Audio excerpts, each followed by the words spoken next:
Je suis la seule et l'unique qui puisse gagner ce concours. Je répète, la seule et l'unique. Ego. Mais, que vais-je dire? Que vais-je dire? La peur. Ego et peur. Je suis ce que je possède. Je suis ma possession. Je suis ce que je fais. Je suis mon accomplissement, mes actions. Je suis ce que je sais. Je suis mon savoir-être, mon savoir-vivre et mon savoir-faire. Je suis ce que je connais. Je suis ma connaissance et ma culture.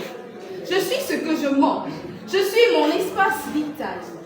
Finalement, je suis un peu de tout. La vie est très importante. Il faut la jouer pleinement, âprement, autrement, avec engagement et avec engouement.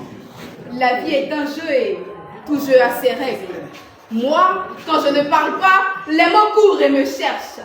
Alors, il suffit que j'énonce, je prononce une parole pour que toutes les 26 lettres de l'alphabet soient en parfaite harmonie, symphonie parfaite, pas de mélancolie, un peu comme les notes de la flûte.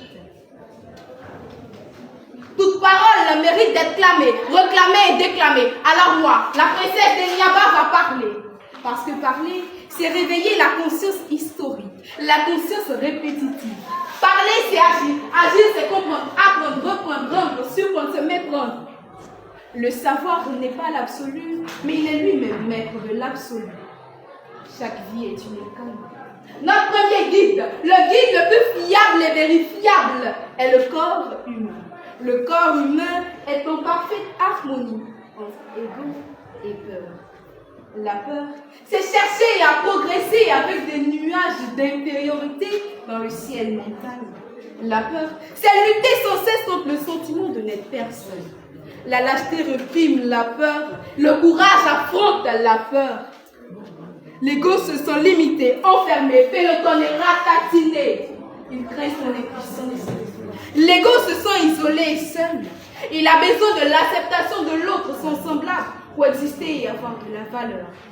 L'ego craint l'inconnu. Il voit l'inconnu comme un espace vide et obscur, ce qui traduit un sentiment profond de vide intérieur. La noblesse, ce n'est pas se sentir supérieur aux autres, non. C'est se sentir supérieur à son passé. C'est dominer la peur, l'ego. Tout le monde peut être formidable parce que tout le monde peut être victime. Une calebasse vide ne déborde jamais.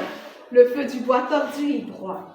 La vie qui aurait pu être est cachée dans la vie qui est. Ego, stimulant. Peur, opium. Lutter contre les deux, c'est se plonger dans son être, sa pensée et son esprit. L'esprit est par essence unité, unicité, continuité, ingéniosité. Se réaliser soi-même, c'est prendre contact avec la source de son être, l'ancêtre de chaque action, c'est la pensée. La pensée, c'est chercher, c'est fonder, c'est mûrir, c'est réfléchir à des idées qui sont figées dans nos mémoires. Dompter, dominer et contrôler ego et peur, c'est non seulement avoir une force physique, mais aussi mentale. L'ego n'est rien sans l'autre. La peur tremble devant l'autre. Leur point commun, l'autre. L'autre moi. Le moi qui n'est pas moi parce que moi, je suis un peu l'autre. D'après le commissaire général de laboratoire en milieu scolaire, j'ai nommé docteur de la parole, M. Minké. Je vous remercie.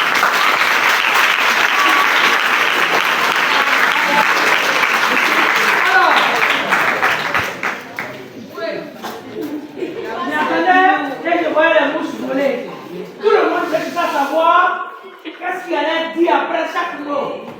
C'est ça, non? Mais je vous informe que le texte se trouve dans cette œuvre à la page 15.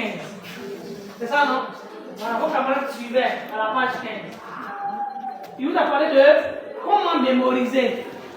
Ce matin, il disait à mes élèves, quand elle parle, la personne qui a fait sa bouche là, elle a pleuré en fait. Essayez chez vous à la maison.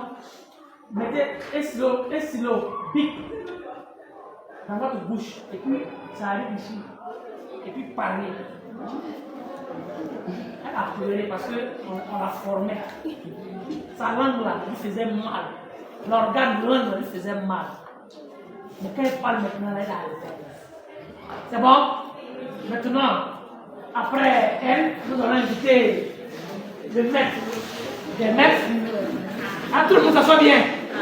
Le maître des maîtres. Mais est-ce qu'ils ont posé d'abord les questions? Ah, oui, la question.